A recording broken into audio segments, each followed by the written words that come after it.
Buenas tardes, buenas noches, buenos días, dependiendo desde dónde nos están escuchando. Ya arrancamos por aquí en otro space de Voz Media. Gracias a quienes ya se van conectando. Ya me va a acompañar también, como usualmente, están aquí conmigo Karina Mariani y Vanessa Vallejo. Pero bueno, mientras vamos arrancando. Hoy vamos a hablar con Antonio Rodríguez. Antonio, ustedes lo conocen, no necesita presentación, pero bueno, me corresponde. Igual, es un activista y un luchador por la libertad de Cuba incansable. Es fundador, coordinador del grupo Estado de Sax y bueno, es bastante activo en el mundo de los comentarios, hablando de la situación de Cuba, que es el tema de hoy. Ya Vane está con nosotros. Vane, ¿cómo vas? Buenos días a todos, buenos días Orlando y también buenos días Antonio, que veo que ya lo tenemos por ahí. No sé si le damos paso de una vez o si ibas a decir algo antes. Antonio, No, ya, sí. sí, sí, ya está activado. Antonio, buenos días, buenas tardes, ¿Qué ¿cómo tal? ¿Qué vas? tal? ¿Qué tal? Buenas tardes y bueno, gracias por la invitación a este espacio de ustedes que siempre los veo y son bien movidos. Sí, muchas gracias, Antonio, por aceptar. Tal vez empecemos, Antonio, un poco pidiéndote tu evaluación de las protestas que estamos viendo ahora, de qué es lo que está pasando, tal vez un poco de contexto para quienes solo han visto los videos. Bueno, mira, lo que les puedo decir es que esto no es un proceso que ha ocurrido de momento, ¿no? Sino es todo un desgaste y un descalabro del país. La anterior de gran magnitud fue en julio del 2021, las protestas del 11J. Después vinieron muchas más de menor amplitud. En el 2022 también.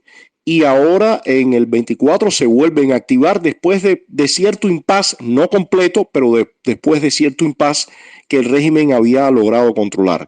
El escenario al interior de la isla es una inflación galopante, los precios por el techo, el desabastecimiento de alimento tremendo, unos apagones terribles que se imaginarán con el calor, los mosquitos y la situación de Cuba es tremendamente agobiante, y el régimen sin mostrar absolutamente ninguna salida. O sea, es un país que cae y no toca fondo.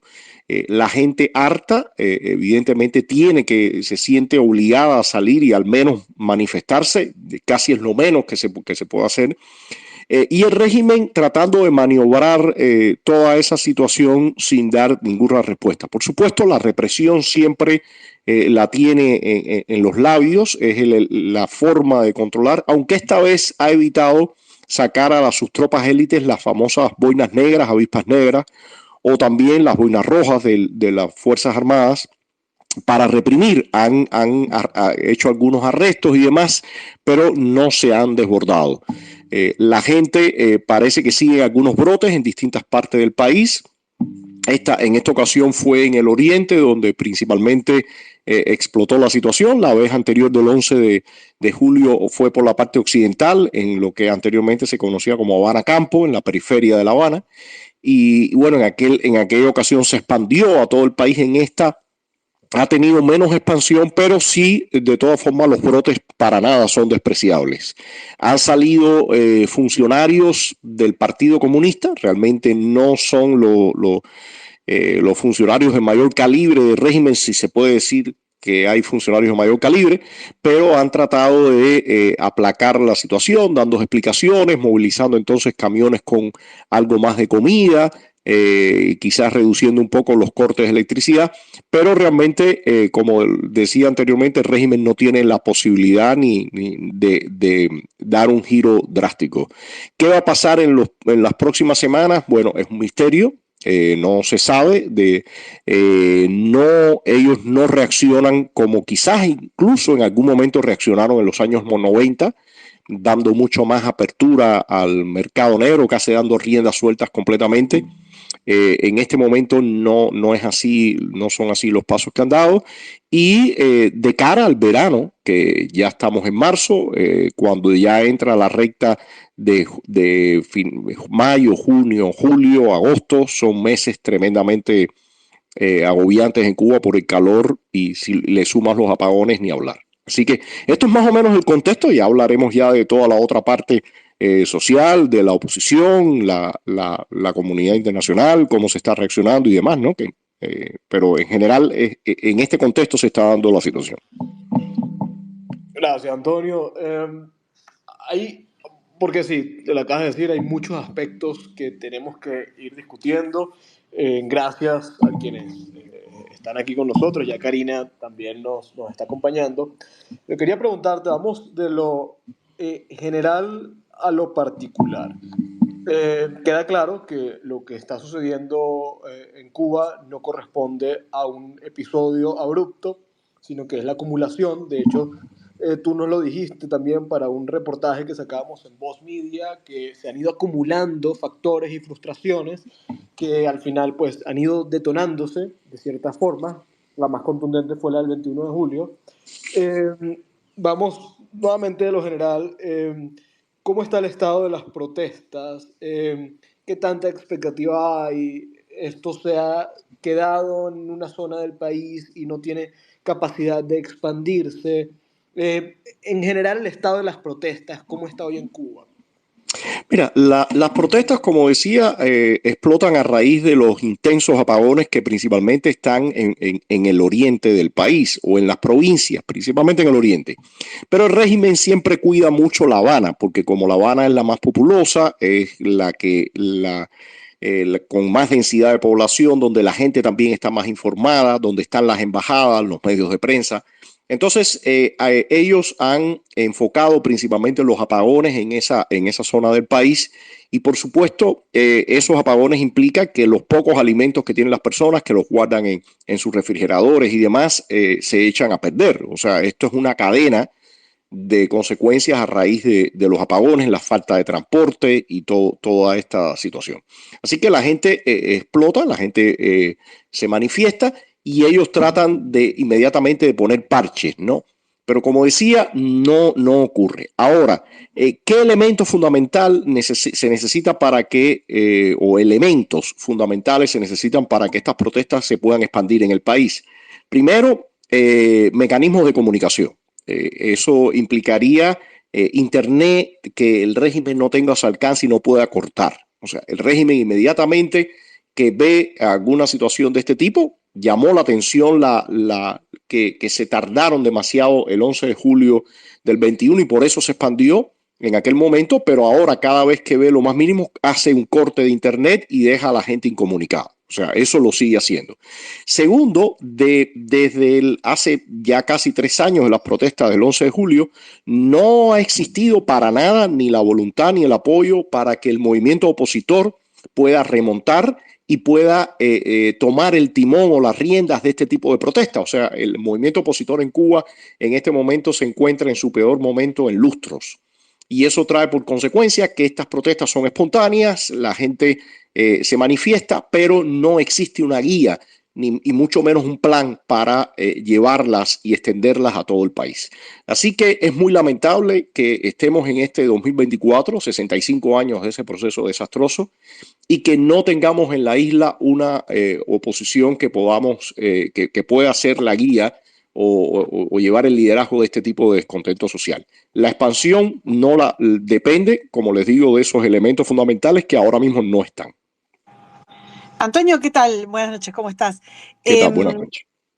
Te quería consultar, digamos, algunos de los detonantes que en algunos medios salieron o que no sé, se argumentaron como que abonaron a estas nuevas manifestaciones. Algunos tenían que ver con algunos rumores respecto de la visita del ministro de Defensa de Bielorrusia.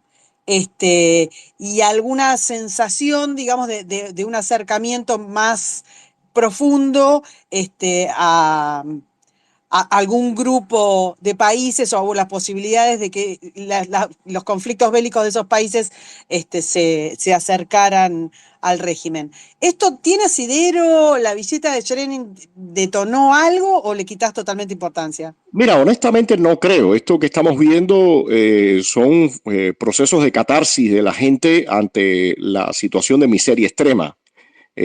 O sea, muchos cubanos ni siquiera saben que este individuo que se están dando esos procesos porque su vida transcurre en la mínima sobrevivencia. Así que yo realmente no lo veo por ahí, lo veo más por esta parte que te estoy diciendo. Recordemos que también las del 11 de julio fueron en el contexto del coronavirus, de un tranque general en el país, lo cual implicaba un tranque del mercado negro, que es donde la gente sobrevive, y se dio también en un contexto de apagones. Asimismo se dieron las protestas del 5 de agosto del 94. O sea, para el cubano el apagón es muy severo y generalmente detona este tipo de reacción popular.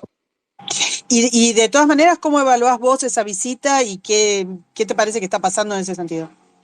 Bueno, me parece que el régimen cubano, como siempre, estrecha sus relaciones con regímenes de este tipo, de este corte, lo hace a cara descubierta, a rostro descubierto, y es muy probable que ya ellos incluso lo hicieron durante toda la administración Biden, pero me parece que quizás ya previendo la posible entrada de Donald Trump en la próxima en las próximas elecciones para un próximo mandato, ellos ya estén tratando de cerrar filas con sus aliados. Lo han hecho con los rusos descaradamente.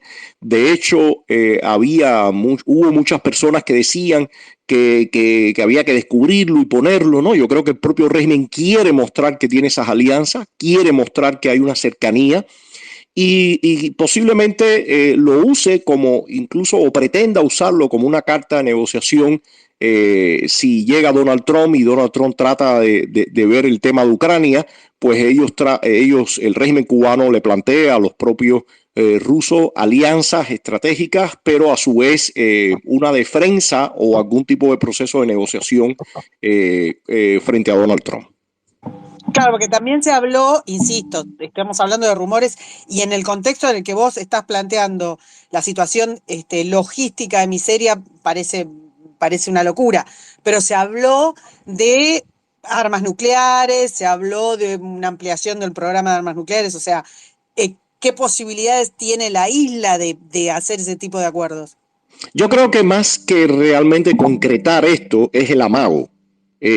También hay que mencionar que muchos de los lobistas a favor del régimen cubano siempre plantean que deben ponerle algún tipo de alfombra roja, como lo que pasó durante Obama, para que el régimen no vaya a los brazos de los rusos, los chinos. O sea, eso es parte también del discurso que se vende. Aquí hay todo un juego que es importante mencionar. Hay algo que me gustaría comentar acá en este espacio, y es que muchas personas dicen que el régimen cubano no tiene nada. El régimen cubano está acabado, no tiene nada y por ende se cae mañana. Bueno, el régimen cubano lamentablemente ha sido tremendamente astuto en infiltrar muchos países, en que sus agentes de inteligencia penetren en círculos políticos, en establecer relaciones, en tener bases en otros territorios acá en la región, como es la misma de Venezuela, como mismo también tienen en Nicaragua, pactos o alianzas con otros gobiernos como el de Lula, tenía en Argentina. O sea, el régimen cubano no tiene recursos, pero tiene una capacidad inmensa de penetración y usa esa capacidad para venderse como un agente de influencia geopolítica. Y sí lo hace. Entonces, para los rusos, el régimen no significa una plaza de negocios, no lo ha sido nunca. Ellos conocen perfectamente el desastre que es ese tipo de sistema, pero sí le brinda réditos a la hora de establecer relaciones y penetrar. Así que ese es un elemento fuerte que vende el régimen cubano y creo que en este caso lo está haciendo. Antonio, creo que ese tema es muy importante. Yo creo que un poco esa infiltración es tal vez uno de los únicos productos de exportación que tiene Cuba. Y te pediría que ahondes en eso un poco, pero también quería preguntarte, Antonio, porque ahorita hablabas que me causó curiosidad y quisiera tal vez primero abordar eso antes de que se nos olvide.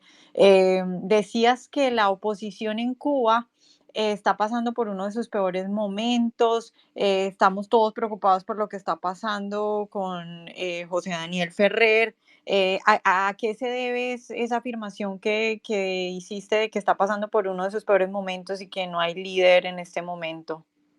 Mira, durante el periodo de Obama, la oposición cubana se separó o se mostró el mapa político en dos grupos. Uno que apoyaba el famoso deshielo y otro que nos oponíamos porque planteamos que le regalaban todo a cambio nada. No estábamos de acuerdo con la alfombra roja. Gana el presidente Trump y creímos que era el momento que para ese grupo iba a llegar todo el apoyo y que por supuesto íbamos a poder ejercer la presión que queríamos ejercer. Lamentablemente eso no pasó. El foco de la oposición se fue al exterior. A los actores que escogieron principalmente estuvieron en el exterior y los proyectos, y eso debilitó grandemente a la oposición interna, porque el régimen cubano tiene un especial olfato. Son como las hienas. Ellos logran detectar en el momento que hay debilidad y atacan. Y entonces empezó un ataque muy fuerte sobre los activistas y muchos de ellos empezaron a abandonar el país. El castrismo usa una táctica, y es que muchas veces no va directamente sobre los liderazgos, sino sobre los entornos, y empieza a serruchar y a debilitar y busca dejar en la soledad completa a las personas que tienen liderazgo. En ese caso usaron esa fórmula y mucha gente se empezó a ir, y lamentablemente desde el exterior se seguía vendiendo que había movimientos de miles de activistas, que la ganancia era tremenda, y de buenas a primeras todo eso cayó, todo ese discurso falso realmente cayó, esas falsas expectativas cayeron, y nos empezamos a encontrar con que estábamos en los momentos de mayor soledad. ¿Qué pasa? Viene la administración Biden después, y con la administración Biden, por supuesto, las políticas, las presiones fueron no cediendo completamente, pero cedieron, y a la vez el régimen empezó a aprovechar esa debilidad para poner más presión aún, y sobre todo a partir del coronavirus, a partir del 11 de julio y la apertura, para sacar a todo el mundo del país y poner presión. Ahora mismo no existe en Cuba ningún movimiento que tenga una estructuración, mucho menos a nivel nacional, y hay otras personas presas, otros estamos en el exterior, y realmente reestructurar un movimiento opositor como el que teníamos hace 10 años atrás cuesta, pero va a haber que hacerlo, cuesta. Sin embargo, este es un tema que públicamente no se desea reconocer. La mayoría de los grupos no lo dicen, tanto los que están dentro como quedan dentro, como los que estamos fuera. Y los medios de comunicación tampoco lo quieren plantear, porque implicaría una discusión de temas que no se desean que estén en la mesa.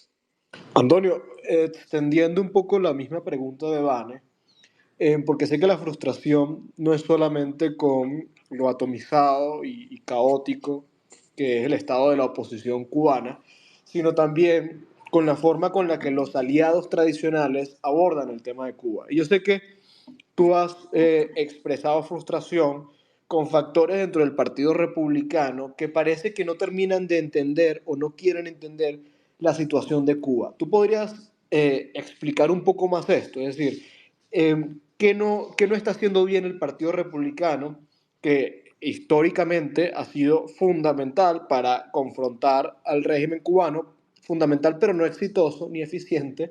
¿Qué no está entendiendo el Partido Republicano? ¿Qué no están entendiendo senadores como Marco Rubio, que obviamente tienen la causa cubana metida en las venas, pero no hacen mucho más? O no sé, ¿cómo lo ves tú? Mira, yo diría que las políticas que se han seguido hacia el régimen cubano son dos. Una, la famosa alfombra roja de la que hablábamos con Obama, que evidentemente no tiene ni tendrá éxito porque no funciona con este tipo de sistema. Darle todo a cambio de nada. Pero la otra ha sido presión para que la situación llegue un momento que el régimen colapse. Eso tampoco funciona si no hay un movimiento opositor fuerte interno. Los republicanos no están comprendiendo simple y llanamente la doctrina Reagan. ¿Cuál fue el foco de la doctrina Reagan en un periodo donde parecía el comunismo imparable? El foco fue ir a los actores internos que, como se dice en Cuba, le estaban dando el berro a los sistemas. Estaban poniéndose de frente y estaban dispuestos a todos. Esa doctrina trajo como resultado que en un brevísimo tiempo de 8 años, con un apoyo serio, la situación a nivel global diera un vuelco total, algo inesperado. Lo que ha pasado en la actualidad es que muchas veces se escoge desde el exterior proyectos o actores y entonces se le brinda el apoyo a esos proyectos o actores, pero como en algunas ocasiones, y diría que muchas, no son los que realmente vienen con la fuerza espontánea, los que realmente tienen el anclaje, bueno, pues fracasan en algunas ocasiones.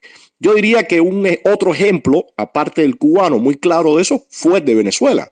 En mi opinión, se escogió a dedo a actores desde el exterior y de ahí fue el fiasco. Ahora, bueno, no sé, no quiero adelantarme, pero me parece que la situación es mucho más compleja que hace 5 años atrás.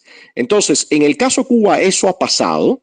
No se entiende que los liderazgos y los proyectos tienen que provenir directamente del terreno, que en base a esos actores y esos proyectos, entonces hay que venir con un apoyo determinado.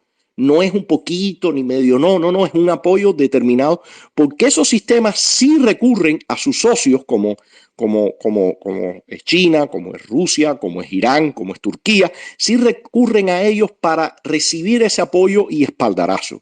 Entonces, esto al final de la jornada es una contienda que plantean estos individuos que toman el poder, se montan en la plataforma del Estado y terminan en una guerra contra sus pueblos.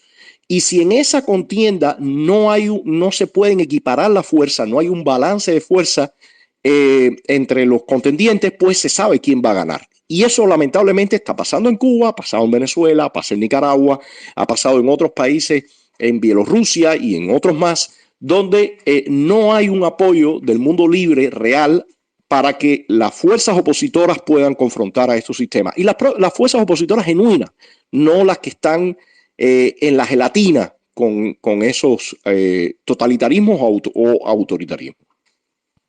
De hecho, Antonio, hace pocos días, digamos, abonando lo que estabas diciendo, Putin le mejoró las condiciones para acuerdos de créditos y para deuda, ¿no? Digo, hay una... De un lado está muy claro el apoyo con permanentes salvatajes. Lo que no se entiende es, de todas maneras, por qué no están logrando, digamos, están llegando a un nivel de miseria tan enorme como el que describiste hace unos minutos. Lo que pasa es que no son sistemas funcionales. Para que un país sea próspero, uno de los elementos básicos es que tiene que haber cierta libertad, tiene que haber libertad. Y cuando tú tienes una camisa de fuerza tan fuerte sobre las sociedades, evidentemente terminas destruyendo los mecanismos espontáneos que dinamizan ya sea la economía, ya sea la sociedad civil, ya sea en general el país. Entonces ellos están obsesionados con el control. En el caso de Cuba, digamos, es aún más que lo que ocurre incluso en China o en Rusia o en otros lugares, y no quieren ni que vuele una mosca sin que ellos la tengan bajo control. Y de ahí, bueno, es una acumulación de décadas y décadas de esta lógica de una destrucción, y ya no tienen sobre qué pararse. O sea, ya el país está hecho añicos, y eso es lo que estamos viendo. Por eso el problema de la generación eléctrica, por eso el problema es que no hay medios de transporte, no hay infraestructura, no hay nada. O sea, estos tipos han llegado a triturar al país. Antonio, pues, una pregunta rapidito, y disculpen que sé que Van iba a preguntar algo, pero para quitarme la duda, ¿tú crees, porque las protestas del 2021 creo que fueron un hito sin precedentes, no se veía algo igual en años, y claramente por lo que estamos viendo en estos días, no se apagaron completamente? ¿Tú crees que si en la Casa Blanca no estuviera Biden, sino estuviese Trump, el resultado sería diferente? Bueno, eso dependería de hasta qué nivel o hasta qué punto quisiera llegar una posible administración Trump. Porque sí tenemos que estar claros que ellos van a reprimir, como el mismo caso de Venezuela. O sea, ellos van a reprimir y ellos van a matar si tienen que matar. O sea, el tema acá es que hay que salir un poco de los deseos, de lo que uno quisiera, de las fantasías algunas veces y caer en el plano de la realidad. O sea, estos regímenes matan así crudamente. Entonces, si no existe un mundo libre con la disposición determinada de decir no, esta línea no la puedes cruzar, y si la cruzas va a haber consecuencias inmediatas, si no existe esa disposición, bueno, pues estamos perdidos, porque ellos sí van a actuar y van a llevar adelante lo que tengan que llevar para mantener el poder. Eso es vital. Y de hecho, ahorita me preguntabas algo que se me quedó por mencionar, me preguntabas la parte del Partido Republicano. Hay una parte que ellos no comprenden muchas veces. Yo recuerdo que en la cumbre de Perú, en Lima, yo tuve una conversación, bueno, un grupo de activistas con el senador Rubio, y la visión que tenía era que con un poco de presión esos sistemas colapsaban, se fajaban entre ellos y se acababa. Y yo le ponía un simple ejemplo, le decía, mira, eso no funciona así, porque te pongo el ejemplo de los cárteles de la droga. Ellos pueden llegar a pelearse, a golpearse, pero hay una línea que saben que no pueden cruzar, porque si la cruzan todos se vuelven vulnerables, entonces no la van a cruzar. Y eso pasa con estos regímenes. Recuerdo que en aquel caso era la famosa bronca que había entre Diosdado Cabello y Maduro. Y aquella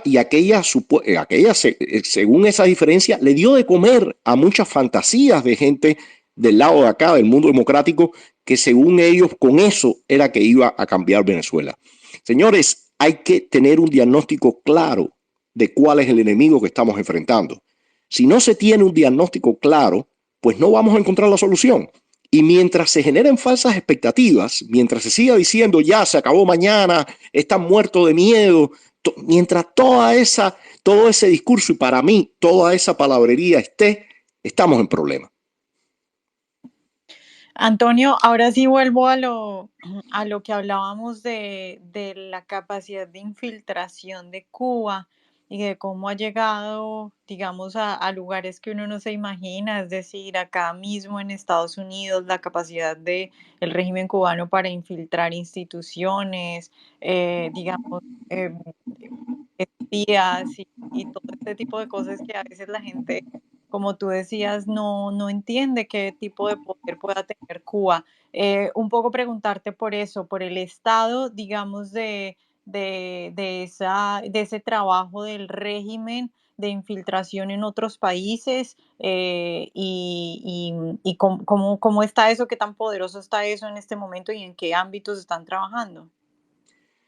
Bueno, indudablemente el régimen no está tampoco en el momento que estuvo en los años 70, en los años 80 del siglo pasado, quizás en algún momento de los años 90. Después de la debacle del comunismo, se hizo sentir esa caída en el sistema, ¿no? Pero el castrismo ha trabajado mucho en el ámbito humano, en el ámbito de captar a individuos y trabajarlo en sus puntos débiles, o sea, cómo doblegarlos, cómo atraerlos, cómo irlos poco a poco envolviendo. Y eso se ha visto de disímiles maneras, ¿no? Incluso hay casos de políticos en América Latina que tienen relaciones con mujeres cubanas, que evidentemente por ahí entra una influencia. O sea, hay de todo, hay de todo. Se ha visto mucho por parte de la forma, de los mecanismos que el régimen usa para penetrar. La parte ideológica, por supuesto, la ha usado siempre. El antiamericanismo es una de las herramientas. Una vez que ellos detectan quiénes son esos individuos, empiezan a trabajarlo de disímiles maneras. Ahora mismo uno de los casos que recientemente ha salido es el de Rocha acá en Estados Unidos. Quién sabe todo lo que ese hombre está develando, de lo que está relatando de todo su trabajo por 40 años, ¿no? Pero en ese trabajo sistemático, él ha penetrado mucho a América Latina, muchísimo a América Latina. Recordemos que incluso el caso de Hugo Chávez era un perfecto desconocido y aterrizó en La Habana en el año 1994 como si fuera un jefe de Estado. Yo en aquel entonces estaba en la Universidad de La Habana y vi en la televisión, proyectaron el discurso de Hugo Chávez en el aula magna de la Universidad de La Habana. Y yo me pregunté, bueno, ¿y quién es el loco este? ¿De dónde sacaron al loquillo este que habla tanta estupidez? Y cuál no fue mi sorpresa que después en el año 96 veo que ya el tipo está tirándose para postularse a la elección y en el 98 elecciones y gana después. O sea, eso te muestra el trabajo sistemático. También está con Lula. El régimen cubano trabajó con Lula desde siempre, desde de líder sindical. O sea, ellos captan y tienen ese ojo clínico y van trabajando y trabajando. Por supuesto, eso ha disminuido algo. No es lo mismo la capacidad que tenía Fidel Castro que la que van teniendo los discípulos, los que van heredando ahora. Pero de todas formas, sí les queda ese trabajo, sí les queda esa plataforma y toda esa penetración.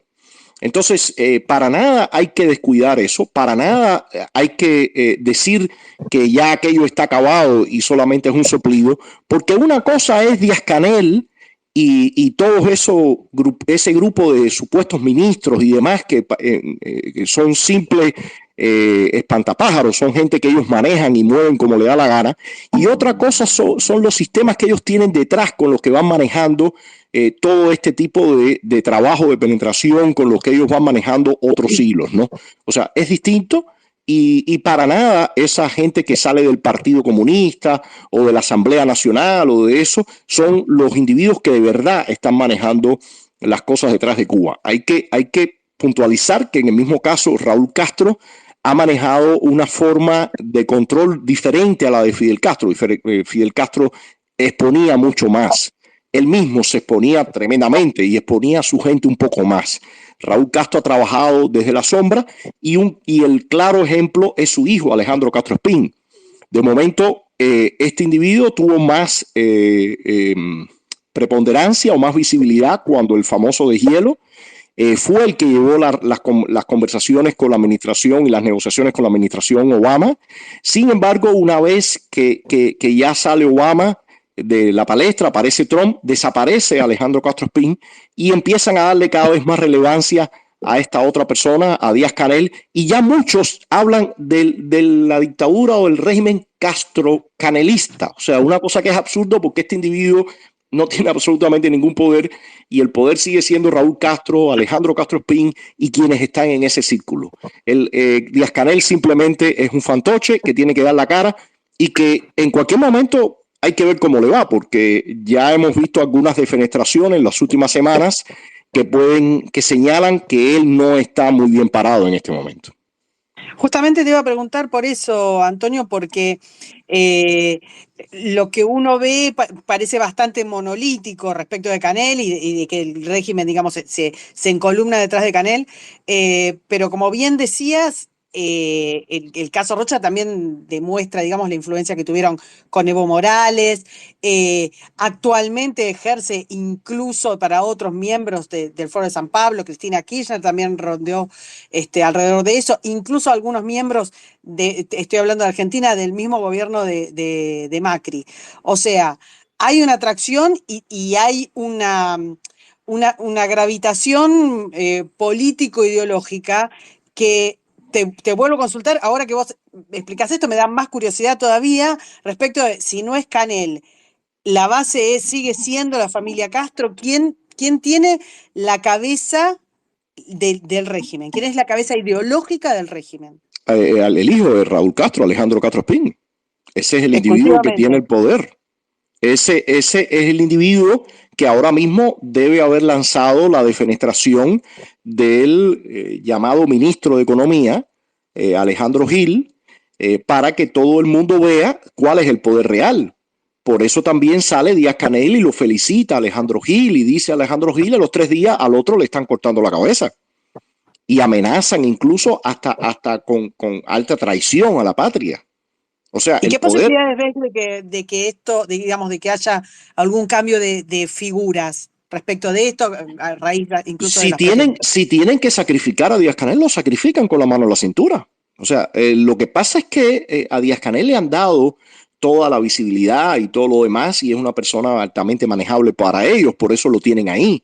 Pero si en algún momento, y de hecho Díaz-Canel, yo diría que es el encargado de manejar al mundo de los sirvientes y plebeyos, por supuesto, entre comillas, ¿no? Pero es el mundo de los sirvientes y plebeyos, mientras los Castro y sus círculos cercanos es la corte.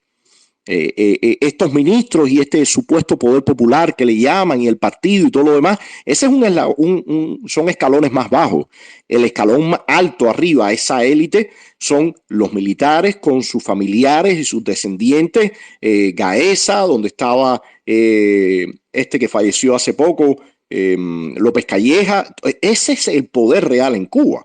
Lo otro son los escalones inferiores donde, por supuesto, mandan a todos estos funcionarios que si en algún momento tienen que defenestrar y acabar con ellos, pues ni nada, lo hacen con toda tranquilidad. Antonio, ya volviendo al origen de estas protestas sociales, de estas protestas por libertad, ¿qué tan grave es la situación en Cuba? Porque, bueno, muchos medios están cubriendo lo que sucede en Cuba como que es la peor crisis desde hace 30 años, desde el periodo especial. ¿Realmente es así? ¿Cómo lo están pasando los cubanos hoy? ¿Qué tan dramático es lo que está sucediendo en la isla? No, yo diría que tremendamente dramático e incluso diría que en peor condición que lo que ocurrió en los años 90. ¿Y por qué lo afirmo? En los años 90, el país todavía tenía algo que heredaba de la ex Unión Soviética. Tenía todavía alguna base industrial, tenía la misma termoeléctrica de generación de electricidad, tenía otro basamento. En este momento el país está en ruinas completamente, en ruinas completamente. Y otro elemento fundamental, en aquel entonces estaba Fidel Castro, que el régimen estaba construido a su medida. Él era el cacique mayor. Él era el que te controlaba completamente la cadena de orden y mando. Él decía, mañana el dólar circula y hay de quien no permita que el dólar circule mañana. Mañana se abren los hoteles y hay quien se interfiere en ese camino. Y venía de apenas unos años donde había fusilado hasta Arnaldo Ochoa, que era uno de los generales más conocidos de Cuba, que había tenido de las encomiendas de más nivel. Él lo fusiló y fusiló a otro círculo también del Ministerio del Interior y demás. O sea, venía de un momento donde había dicho, aquí el que mando soy yo y el que se atraviese lo aplasto. Ese no es el escenario que tenemos ahora mismo. Entonces, el régimen muchas veces puede lanzar incluso medidas que un poco traten de reproducir aquello que hicieron en los 90, en otro contexto, por supuesto, pero no tiene esa capacidad de orden y mando. Y el país se ha ido convirtiendo, como decimos en Cuba, en un severo desastre dentro de toda esa crisis. Si ellos no dan paso aún más fuertes, si no dan maniobras de más calado, no tienen la mínima forma de revertir esa situación. Y es lo que estamos viendo. Cada día la situación es peor, peor, peor, con un desangre total en la sociedad. La gente escapa y ese escape no solamente perjudica y atomiza al cubano para enfrentarse al régimen, sino atomiza también al propio régimen y lo desmoraliza.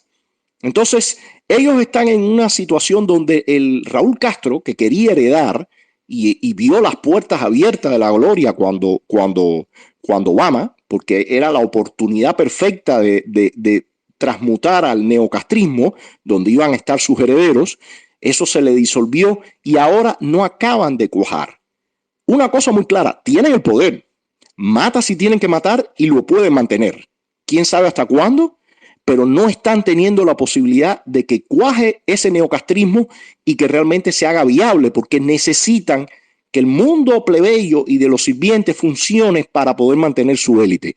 Si ese mundo plebeyo y de los sirvientes no funciona, pues esa élite siempre va a estar en peligro. Antonio, también he escuchado respecto de esto, pues del futuro del castrismo, que pues muchas de esas personas ya están viejas, y que les cuesta trabajo eso que tú decías precisamente. Vimos lo que pasó en el 21 cuando empezaron a desaparecer militares, pues porque no seguían las órdenes.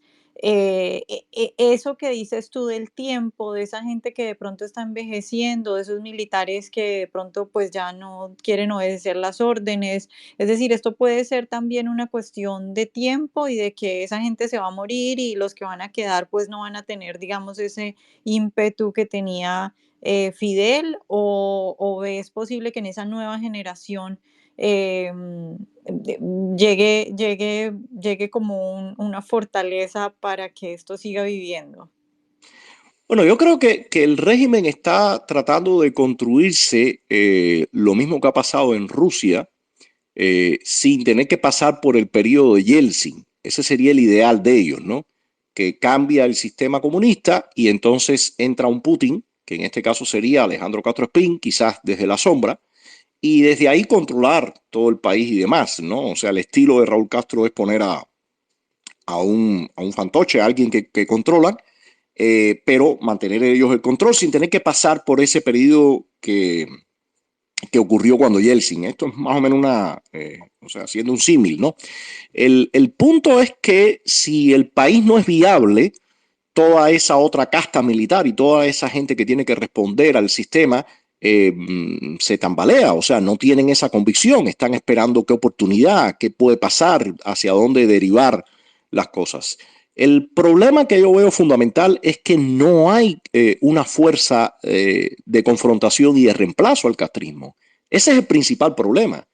Y esa situación no solamente está en la oposición interna, en el exterior no existe, en la diáspora no existe la capacidad de vender que se puede reemplazar al castrismo y que el país sea funcional y que no haya un vacío de poder y un caos. Ese fue el éxito de Jorge Mascanosa cuando en los años 80 y después en los 90 buscó todo un apoyo en el gobierno de los Estados Unidos, en especial, por ejemplo, con Reagan y demás, porque ellos mostraban que había toda una clase empresarial y de cubanos que eran capaces de gobernar aquello. Eso no existe ahora.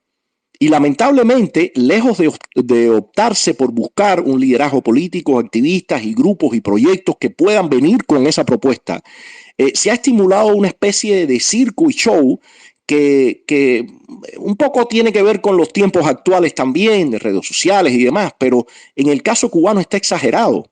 Porque todavía, digamos, por ejemplo, en el caso venezolano, quienes se toman en cuenta para temas políticos, para la cuestión de quién va a reemplazar al chavismo y todo lo demás, son los políticos. Pero acá en el tema de la diáspora cubana se le ha dado todo un realce y demás a individuos que están más en el mundo de la farándula y el circo y el show que realmente en el mundo político.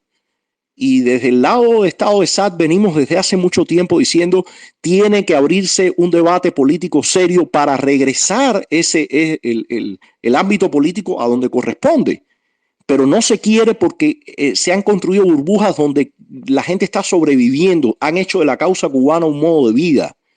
Y metido ahí, y todo esto se hace muy complejo, metido ahí la cuestión de que ya ni siquiera los fondos y los recursos provienen del propio exilio, como era en los años 80 y 90, porque ya esa gente o los descendientes no se meten en el tema político, sino que ahora los recursos y fondos están viniendo de instituciones y organizaciones que hay muchas de ellas metidas completamente en la agenda neomarxista.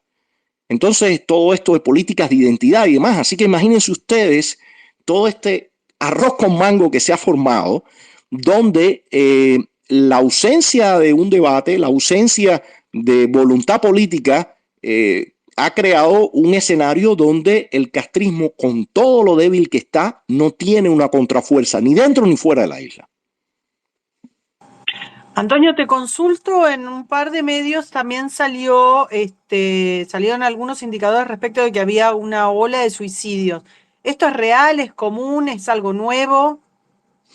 Bueno, no sé cuáles serán las estadísticas actuales, pero en Cuba siempre ha sido uno de los países que manejan más alto índice de suicidio a nivel global. Eso siempre ha sido. Y algo curioso, la gente se suicida dándose candela. O sea, eso hace años un amigo psiquiatra y psicoanalista me refería a eso porque había participado en congresos de psiquiatría donde se cuestionaban todos estos puntos a médicos cubanos y por supuesto aquello caía en toda una polémica y demás que no querían ellos ni responder. Pero es curioso que el cubano se suicide dándose candela, ¿no? Eso tiene muchas lecturas, es otro plano, ¿no? Pero bueno, este programa es de análisis político y no de psicoanálisis. Oye, Antonio, bueno, y gracias a quienes se han ido conectando, la verdad ha sido una muy buena conversación. Yo creo que ya podemos ir cerrándola, redondeando. Quería preguntarte, eh, ¿cuál es la expectativa? Yo sé que esto suena trillado, pero bueno, ya para ir cerrando, ¿cuál es la expectativa real? Un poco la impresión que noto de escucharte es que si las cosas no cambian en cuanto a la oposición y en cuanto a la comunidad internacional, no hay expectativa de que un movimiento interno produzca un cambio, sino que la fuerza debe venir de afuera. ¿Esto es así? ¿Tú crees que estas protestas van a terminar diluyéndose? ¿Cómo? Pues sí, la expectativa, ¿cuál es? Bueno, Dios quiera que de momento esto termine en que estos individuos se vayan del poder o ocurra un milagro y mañana decidan cambiar la situación. Ojalá que pase una cosa así. Pero basándome en la realidad, creo que la situación va a seguir deteriorándose. El pueblo va a seguir sufriendo, los apagones van a seguir, la falta de alimentos, la inflación, todo eso va a continuar hasta un momento que ocurra quién sabe qué. Algo tendrá que ocurrir porque evidentemente la situación se deteriora a pasos agigantados. Ahora, yo le pongo un énfasis muy fuerte, así como el régimen le pone un énfasis muy fuerte a la ayuda que recibe del exterior, a sus alianzas en el exterior, yo le pongo un énfasis muy fuerte también a las alianzas y a la ayuda y al compromiso que tiene que venir desde el exterior. Si ese compromiso no se da, incluso los cubanos en el exilio, en la diáspora, si ese compromiso no se da, bueno, pues la situación va a seguir deteriorándose hasta que aquello termine en un caos, en quién sabe qué. Así que, después de eso, que colapse el sistema y tenga que intervenir alguna fuerza internacional, algo, el futuro no es nada halagüeño. O sea, yo sé que hay mucha gente que ve ese final, incluso apuesta a ese final. Oye, Antonio, no quiero dejarte, y disculpa que me tome otra pregunta con respecto a esto, pero es que acabo de leer un artículo en Bloomberg eh, de Juan Pablo Espineto, que es corresponsal y cubre en opinión para Bloomberg de Latinoamérica, donde él dice, me parece interesante esto, que el régimen comunista cubano está al borde del colapso, pero pinta el colapso como que Cuba va a devenir en un estado fallido, a la Haití, ¿no? A lo que estamos viendo ahora en Haití. ¿Qué opinas de esto? Sí, yo creo que para ahí se va moviendo la situación, a no ser que el régimen de momento decida entregarse ya en los brazos de los rusos y le digan, bueno, ustedes hagan aquí todo lo que ustedes quieran, manejen esto como quieran, sáquennos un poco del ahogamiento este que tenemos. Eso puede pasar también. O sea, todavía hay varias variables que pueden tomar cartas en esta ecuación. Pero el futuro, lo que ocurre es que mientras no exista los cimientos y el trabajo para una transición real de verdad a la democracia, para la reconstrucción del país y demás, cualquiera de las otras variantes que puede sostener el sistema o que los puede hacer mutar o lo demás, a mí por lo menos no me acomoda. Para Antonio, que ocurra... Sí, te insisto sobre la pregunta de Orlando porque me parece fundamental lo que estás diciendo. Para que ocurriera algo similar a lo de Haití, tendrías que tener un gran retroceso, digamos, de la institucionalidad, por lo menos armada, ¿no? Digo, para que pudieras tener esa tensión entre si querés, milicia, narcomilicia, pandillas, lo que vos quisieras, tendrías que tener un común retroceso, o sea, tendrías que tener mucho menos control. Sí, no estoy hablando de ese escenario en 3 meses, o sea, estoy hablando de ese escenario en un proceso progresivo. Lo que sí tenemos claro ahora mismo es un deterioro social del estándar de vida, el nivel de vida brutal. O sea que cada día se incrementa y eso por supuesto va llegando a toda esa situación de conflicto. Y estamos hablando de que Raúl Castro también tiene 92 años. O sea, ¿hasta cuándo va a estar Raúl Castro ahí vivo? Hasta ahora, vaya, es sorprendente que ese individuo con la edad que tiene todavía se mantenga como se mantenga. Eso es sin duda. Pero ¿hasta cuándo va a estar? ¿Quién sabe? O sea, todo esto tiene, como la situación es tan inestable, como es tan precaria, tiene un número de imponderables tremendo que pueden jugar su papel en cualquier momento. Pero en mi opinión es que si no existe lo otro, bueno, pues es que Cuba hasta ahora no pinta nada bonito lo que puede pasar en los próximos 2-3 años, ¿no? Perdón, sí, te estamos bombardeando, pero es que realmente el tema es apasionante.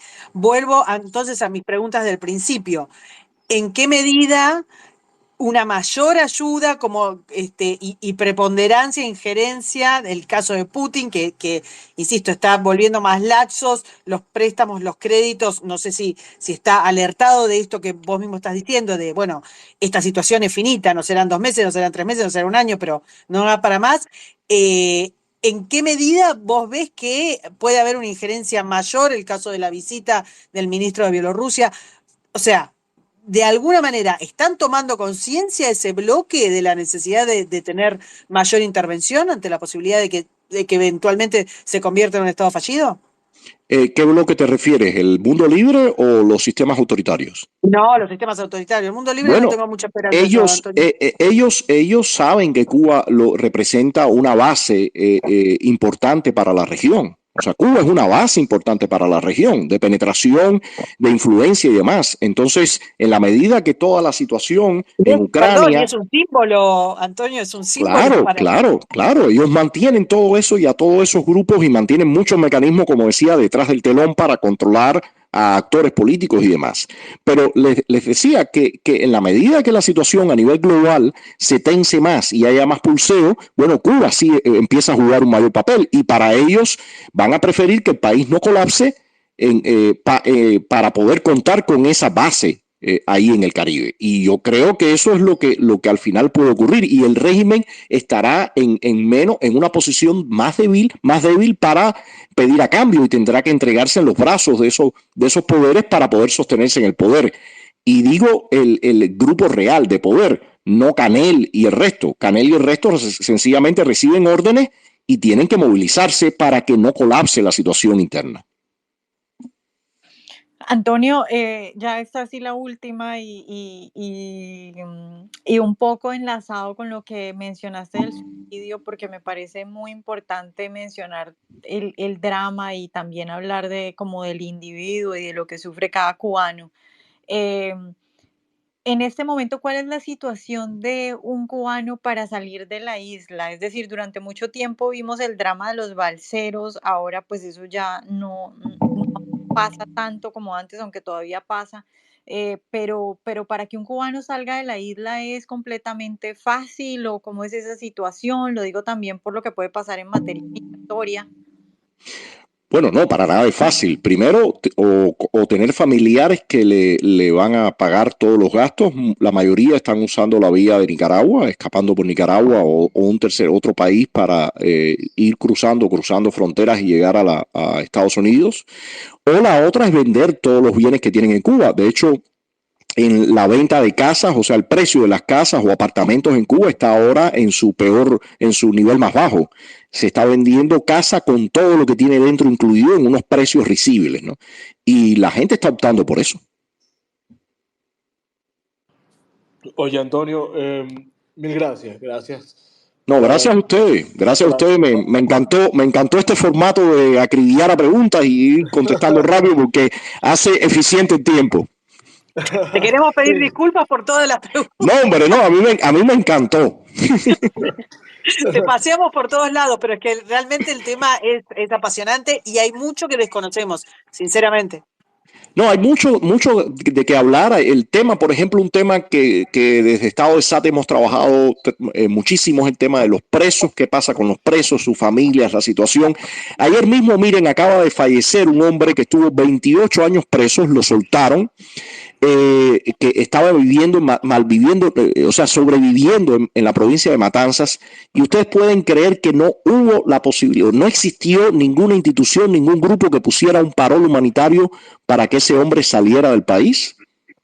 Bueno, ese hombre murió en un hospital con falta de atención médica, y para mí ha sido tremendamente frustrante. Yo hice una entrevista cuando ellos salieron de la cárcel, dos de ellos que realizaron en el año 92 por ahí una infiltración, los estaban esperando, era una trampa, se pasaron 28 años presos, salieron muy, muy mal de salud, y bueno, el hombre acaba de fallecer ayer, y para mí es muy cruel, muy duro lo que está pasando con muchísimos opositores y muchísimos activistas al interior de la isla. Antonio, ¿cuál es el nombre de...? Daniel Santiesteban. Daniel Santiesteban. Vale. Santovenia, perdón, Santovenia. Daniel Santovenia. Bueno, Antonio, nada, mil gracias. La verdad es que ha sido un gustazo, muy buena la conversación. Gracias a quienes se conectaron. Para recordarles que este space queda guindado en nuestra cuenta de X, y también vamos a tenerlo en nuestra cuenta de YouTube, en nuestro canal de YouTube, para que lo puedan volver a escuchar o compartir, distribuir, difundir y todas esas cosas. Y bueno, gracias a quienes están aquí ahorita en vivo, una invitación a que nos sigan por aquí en nuestra cuenta en español, que es Voz Media USA, y en nuestra cuenta en inglés, que es Voz_US. Gracias, Vane, gracias, Karina, gracias, Antonio, y bueno, bye. Gracias a ustedes, y también a todos los que escucharon el programa. Muchas gracias. Chao, chao, hasta luego. Chao.